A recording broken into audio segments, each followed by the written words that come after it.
আপনার মনে কি একটাবারও চিন্তা আসে না আপনি কোন নবীর উম্মত, কি ভাগ্য নিয়ে জন্মাইলেন? কোন নবীর উম্মত হিসেবে জন্মগ্রহণ করলে আপনি কি একবারও পাবেন না ভাই?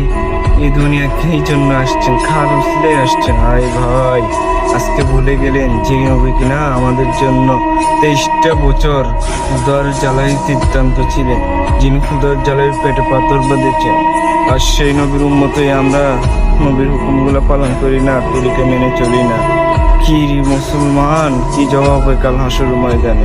নবীজি তো জিজ্ঞাসা করবেন, "এ উম্মত, আমি পিঠটা পাথর টাইপের চালের মতো ছিদ্র গেছে আমার পিঠ, তবুও তোর মনে একটু আঘাত হইল না? তোর দিলটা নরম হইল না রে উম্মত? আমি আর কি বলবো তোর সুন্নির উম্মত?" কাল হাসর ময়দানে আমাদের নবী আমাদেরকে এইভাবে জিজ্ঞাসা করবেন। ভাই এখনো সময় আছে, আসেন আমরা সবাই নবীর তরিকে আল্লাহর হুকুমগুলো পালন করি ভাই। এখনো সময় আছে, আমরা মুসলমান ভাই। এই কথা আমাদের দিলে থাকতে হবে ভাই, উপর থাকলে হবে না ভাই। আসসালামু আলাইকুম, আল্লাহ হাফেজ। ইনশাআল্লাহ সবাই নিজেকে পরিবর্তন করে নিন।